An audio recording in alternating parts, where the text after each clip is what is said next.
disciplines is what protects you when the emotions work Right. against you. Credit repair is a stigma. It's not like that. It's a credit optimization.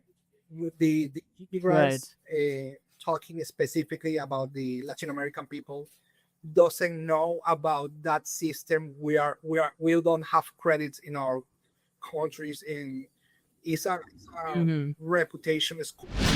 However, Mm. however, the socioeconomic collapse in Venezuela experienced between 2010 and 2020 completely changed the landscape for an entire generation. That reality Mm-hmm. forced me to pause, to rethink my direction, reinvent myself. Scaled, the platform you need.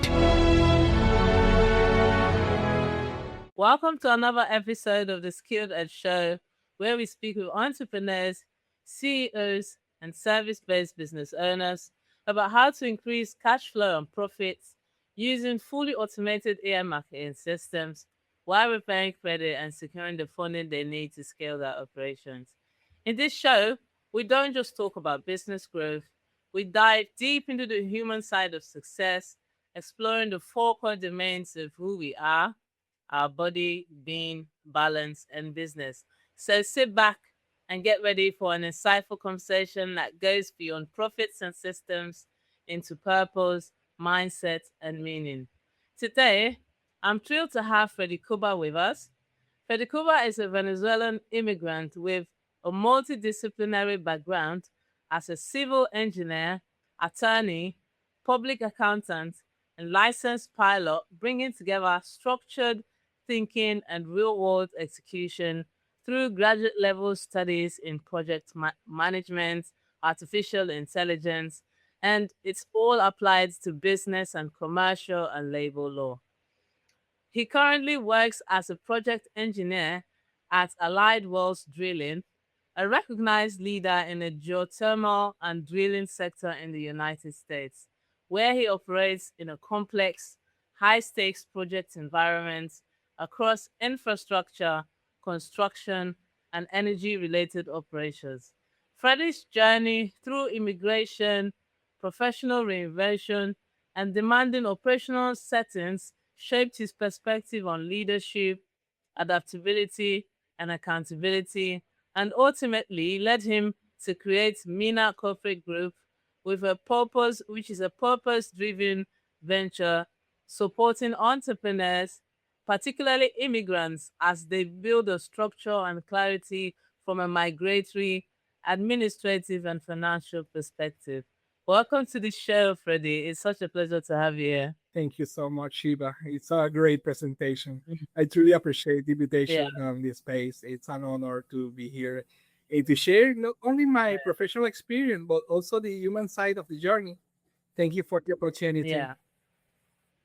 Welcome. So let's start with your journey. How did you transition into working in the intersection of engineering, law, finance, and AI? Yeah, well, Shiva, my professional path has been anything but linear. I've never seen it as a separate stage, but rather as an integration of knowledge and experience. I originally come Mhm. from the aviation industry. I started Mhm. very young as a flight dispatcher at a company called Aero Caribe. And then over the time, Mhm. I became involved in the management of an international Mhm. airline operation from Mhm. Venezuela to the Caribbean island, called Aeromega, including air ambulance services. I was also involved in an airport ground operation and FBO handling through Quasar ground services. While working as an aviation operator and manager, I completed my undergraduate studies on civil engineering with that childhood dream Mhm. of many of us have of building something meaningful at young Mhm. age. My goal was to come to United States, but in that time, my family operational responsibilities led me down of a different path. Halfway through Yeah. engineering school, I began to study law, and after graduating as an engineer, I pursued the advanced study in project management, becoming a master in a construction project manager. During that period, I also taught descriptive geometry and worked as a certified property appraiser. In 2010, I completed my law degree, a layer of that, continued my education in political management, labor law, commercial law, and public Mm, accounting. None of this good. was part of a pre-designed strategy. It was response to reality. Each discipline appeared because leadership and decision making at my age required. I was so young at that moment, and I need my own heavyweight in a corporative airport industry. Today, artificial intelligence is what allows me to integrate all that knowledge more fluidly and operate with a greater clarity and efficiency. Right. So, was there a defining moment that pushed you to becoming a civil engineer? No, not at all. For many years, all of my academic and professional efforts were focused on operating the airline and ground handling company, which represents a family legacy. That Mm-hmm. was the plan, and it made sense at that stage of my life. However, Mm, however, the socioeconomic collapse in Venezuela experienced between 2010 and 2020 completely changed the landscape for an entire generation. That reality mm-hmm. forced me to pause, to rethink my direction, reinvent myself, and been building from a different place with a new rules, Mm-hmm. with new priorities. Mm-hmm. Yeah. So, I see you've worked with a lot of business owners. And so, what's it about the engineering industry that really draws you in? Okay, yes, absolutely. My initial passion was architecture and constructive design. I already wanted to Okay. be architects for sure, but I remember a very important conversation with my father. He told me that an engineer with an architectural sensitivity is often more complete than an architect who limits his creativity on one field. That perspective resonate me, and I choose civil Okay. engineering because I see I see it as the mother of the engineering. It's the engineering base. In Venezuela, it carried very special weight due to our strong history of infrastructure development since 1950s. I, I understood that through civil engineering, culture ideas into tangible realities with real impacts on people's life. Mm-hmm. Right. So, what's the most rewarding part of working with executive teams? Can you say that again, please? What's the most rewarding part of working with executive teams? Well, Shiva, I genuinely enjoy to solve problems. I find it deeply regarding. That's why I've always been curious and committed to intellectual growth without falling into obsession, but with intention. For me, engineering is creativity applied through the scientific methods. Not all the forces that shape matter are visible. There are entire world of energy, frequency, and vibration that often goes unnoticed. And engineering allows to understand it or to organize it, to rationalize it, and put it work for a society. From every young age, I was also fascinated by technology and computing. My parents were very strict about to learn English, to learn how to communicate myself, and to get some computer skills early on. And that was fundamentally shaped the way I think and adapt.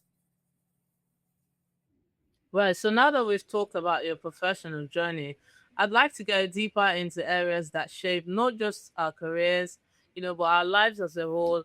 I think exploring them gives us a more complete picture of success. As entrepreneurs, we carry a lot mentally, emotionally, and physically. So, how do you prioritize your physical health and how has it impacted your work? Okay, Shiva,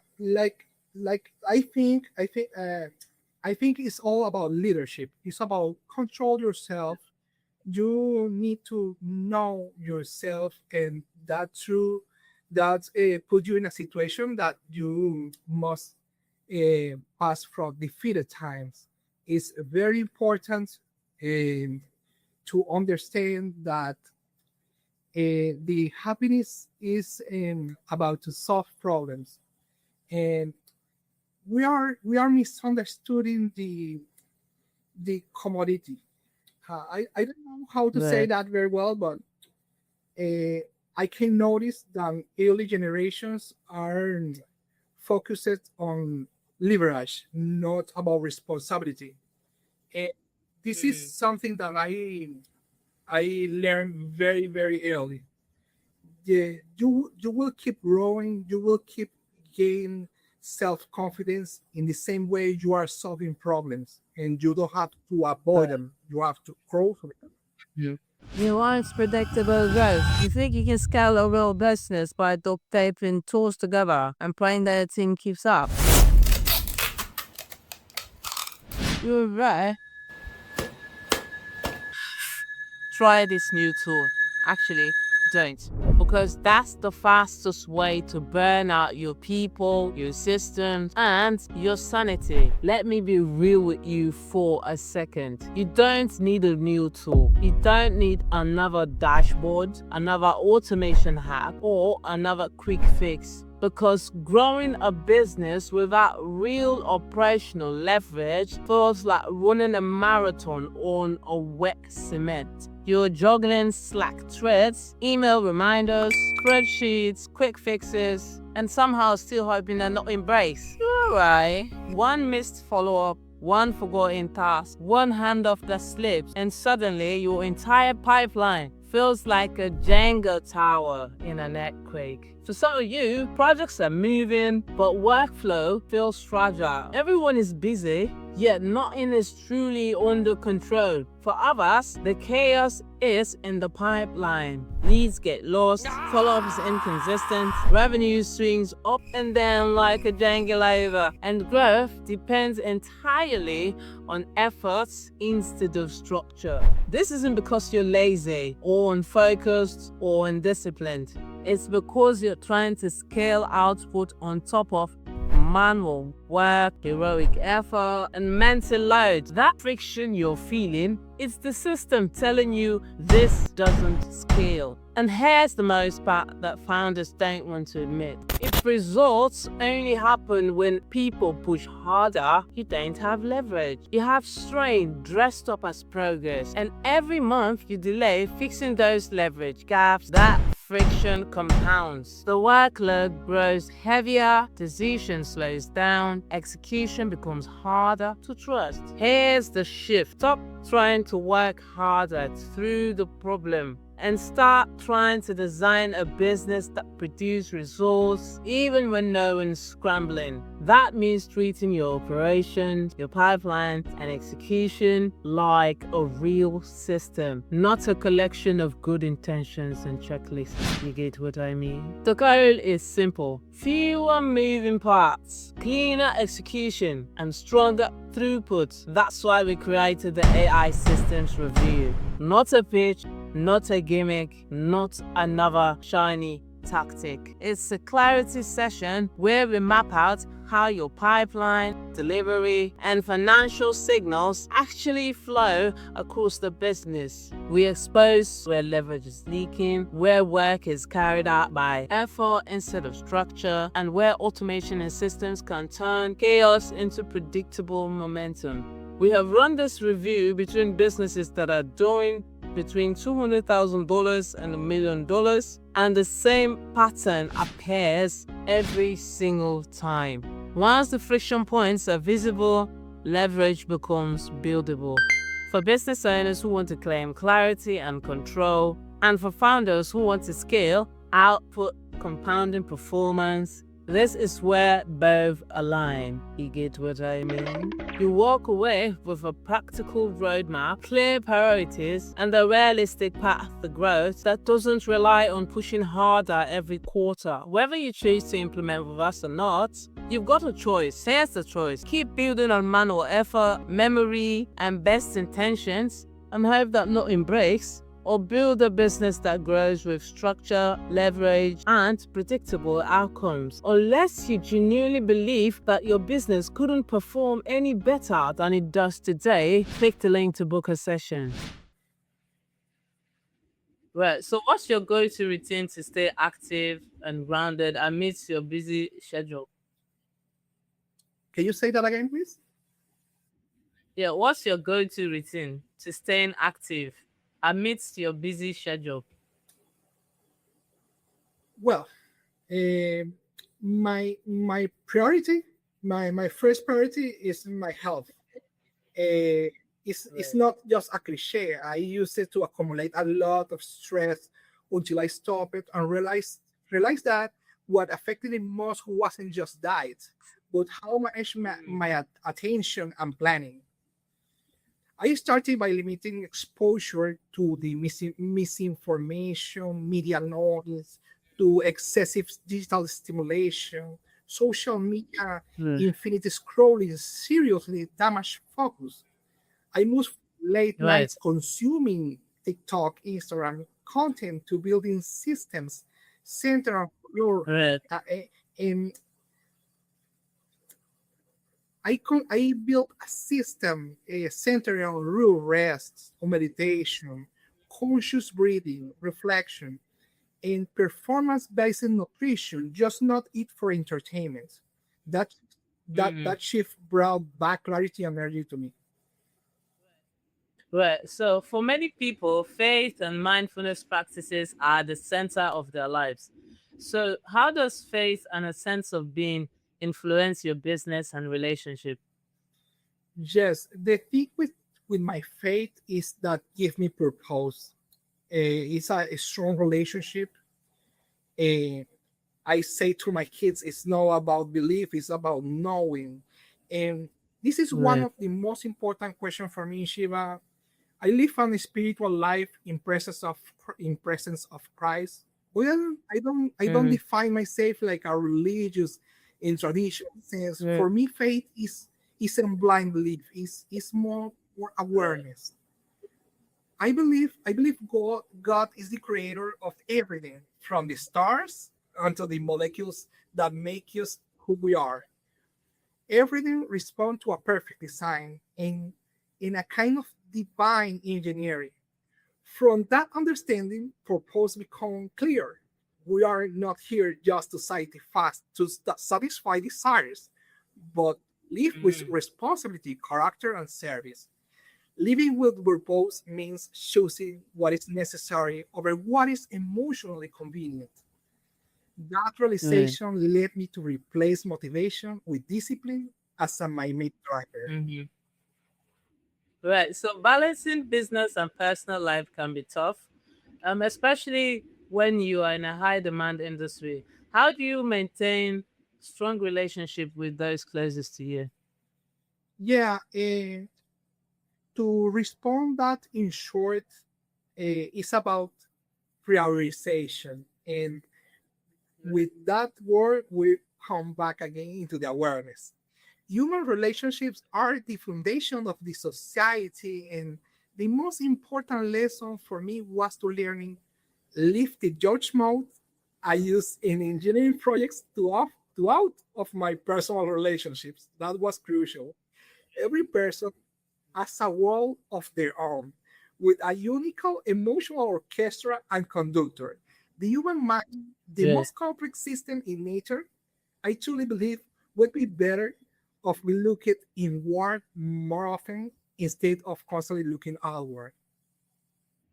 Mhm. Yeah. So, is there any advice that you gave to other engineers on finding and protecting balance between work and life? Okay.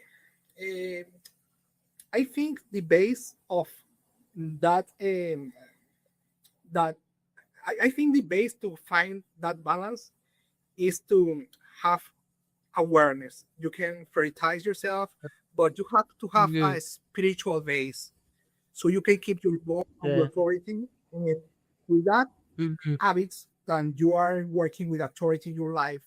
You can be Mhm. you can be a decision maker, a well one. Right. Yeah. Mm. Okay, so and finally, now let's talk about business, the area where you've poured so much of your time, your creativity, and leadership. So, what are some biggest lessons that you've learned throughout your career that shaped the way you approach business today? Well, one key lesson is that you can't change anyone who doesn't recognize their own mistakes. Real change starts with awareness. That is an important word to me. And awareness is a muscle that needs constantly Mm-hmm. exercise. Another lesson Mm-hmm. is that discipline is what protects you when the emotions work Right. against you. And finally, I learned that it's not about having, it's about being, knowing who Right. you are, the criteria you use to make decisions, like I said before, and the character with which you pursue your goals. Right. So, what's something that you wish you knew when you were starting out? Shiva, that truly fulfillment comes from solving problems. I I I Mm-hmm. I let you know before, and Mm-hmm. contributing value not from accumulation. It's not about desire. It's what you can afford, Right. what you can give. And I don't believe in coincidence at all. I believe in an Right. infinite chain, in a net of cause and effects. I learned each Right. lesson when I was ready to understand it.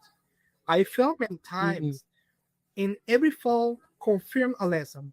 I am a result of Mm-hmm. both my success and my failures, but was the failure that truly transformed my way of thinking.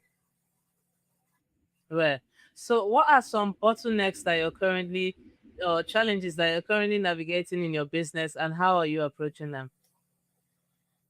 Yeah, my focus now is to continue growing, continue adapting here in America with gratitude and responsibility.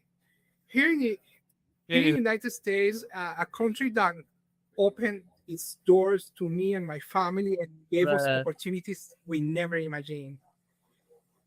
I Right. want to keep integrating values, technical knowledge, awareness, and technology while supporting others to process of structure, reinvention, and growth.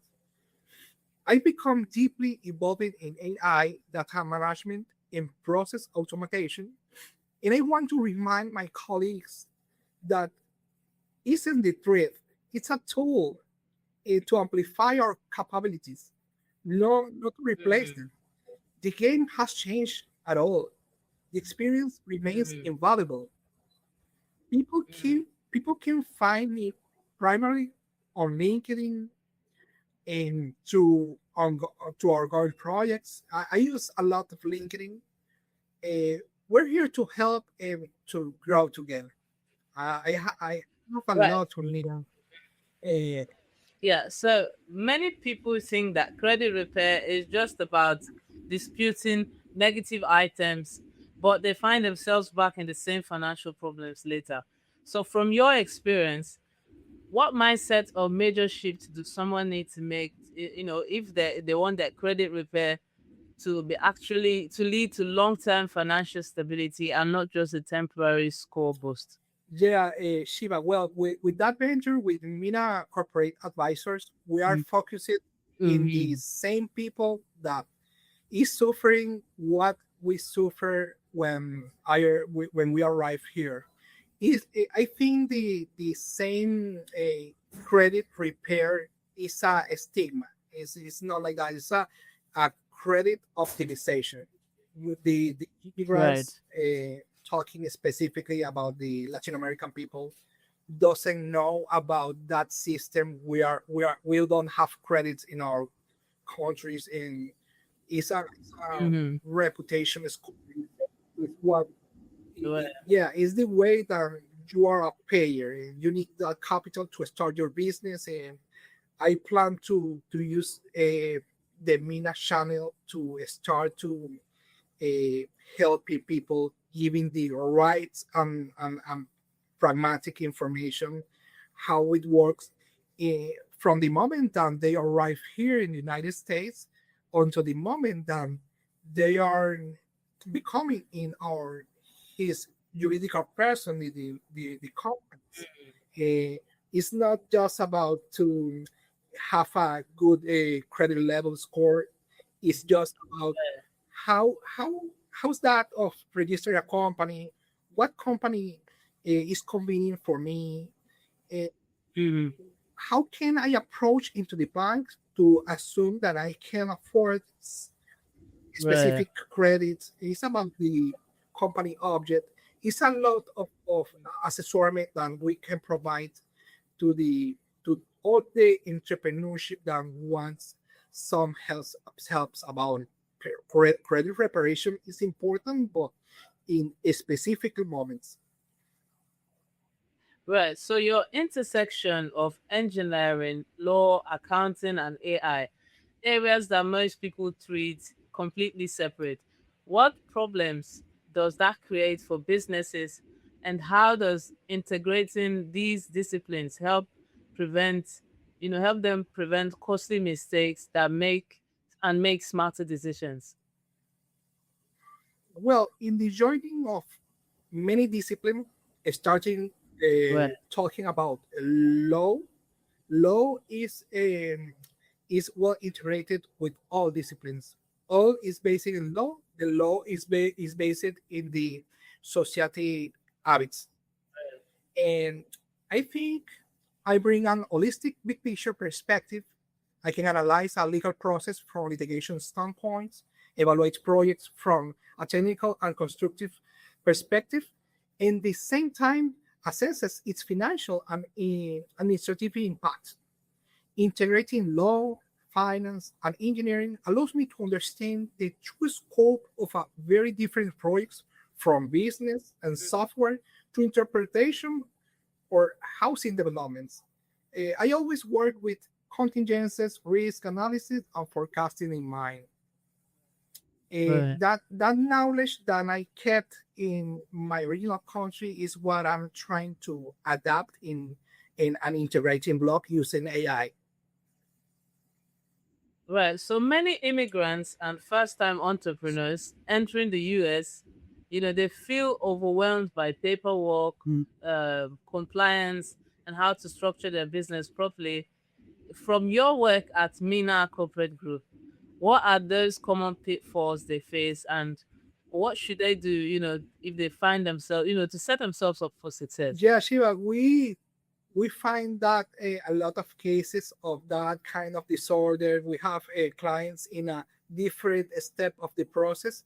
And this is the reason that we are working on a base. The website is not ready done because of that, because we are working on a base Mm. with automatization process when the AI uh, can identify immediately the process, taking in count all the requirements that the client has in that moment, and can build a Mm. specific path for each of them. Right. So, what roles have systems, automations, or even access to funding played in helping you stay consistent and to scale as well? Well, in MENA, we have a multidisciplinary team. It's not just in United States, it's also in Venezuela. We have a couple of colleagues in Spain. We have lawyers, we have computing engineering. Uh, Mm. my wife is doing a great job with the marketing side, and I think that is what I'm looking for. I'm trying to include people for here. Is we are just starting. We're just starting, but I think in that first step, I have a clear uh, clear side what I'm looking for. We are trying to incorporate the the benefits of the AI tool to Mm. get profile very fast the client Mm. offer in a clearly way what they need Right. since the moment they arrive here providing information how they Mm. protect their status migratory status into the final Mm. moment they can request ask for a credit capital in a bank. Right. So at the Skill That Show, we talk a lot about businesses, giving business owners the edge, through fully automated AI marketing systems, preparing credit, and business funding. So, what's your take on the importance of building financial stability and automation in a company's growth strategy? It's basically the automatization is now with us. You can find it in everywhere. You open WhatsApp, you find it. You open the social media, you find it's everywhere. Right. Firstly, it's integrated in the all the software tools. Then of that, we will have in the industrial process. We have a very good client. He's come from Europe, and he's requesting our consultation with us to automatization in the oil company process. It's not software. It's physical. It's with valves.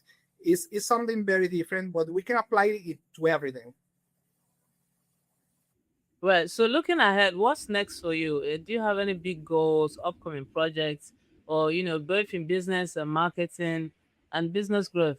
Yes, well, I think for me is like I said before, continue adapting, continue growing, continue knowing people like you do an amazing job.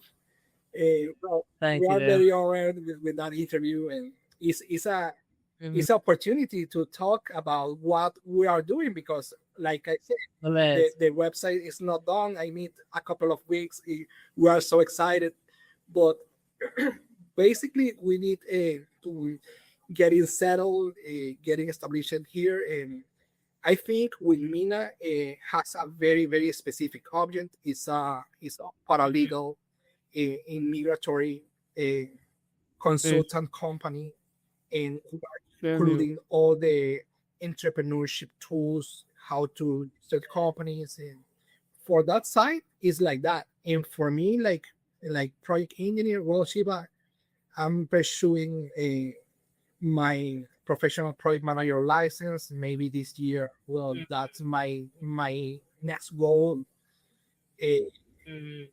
I think I'm more than ready than becoming project manager. And I have 18 years of experience, but it's a mixed and international experience. And I Right. need to. I'm establishing like project engineer to jump to assistant project manager, but that is my next goal. I'm very grateful to be here, Nestle. Right. So finally, where can people connect with you to learn more about what you do? Well, like I said before, I'm mostly in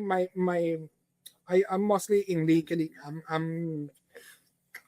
I'm redacting articles from geopolitics. I love it. I did a master degree in political administration, eh, in a very specific moment of my country with that communism is awful. It's Right. it's a broken society, broken values. Mm-hmm. Well, that it motivates me to know because it's not the same politic than they are doing than the same centrist politic. And well, I love to do geopolitics there. I also public articles about high scale civic projects, telling, commenting about the good and the bad that Right. yeah, it's just about Mm-hmm. it. But I'm starting to incursion in X.com, but I Mm-hmm. think the final platform will be the website. Mm-hmm. Yes. Okay. Yeah, so thank you so much for coming to the show, Freddy Cuba. It was a pleasure having you here. And thanks for sharing not just your expertise as an engineer, but also your personal insights on purpose, health, balance. It's been a pleasure having you on the Skill Show. I know that listeners will take away powerful lessons from your story. To everyone tuning in, thank you for listening. If you enjoyed this show, don't forget to subscribe, leave a comment, share it with someone that you know that needs a little bit of inspiration. This episode was brought to you by Nolana, helping entrepreneurs streamline their operations, automate growth, repair credit, and secure the funding they need to scale. Until next time, keep your edge, keep growing, and remember you're not alone. Thank you so much for the invitation. I hope it won't be the last. Scaled, the platform you need.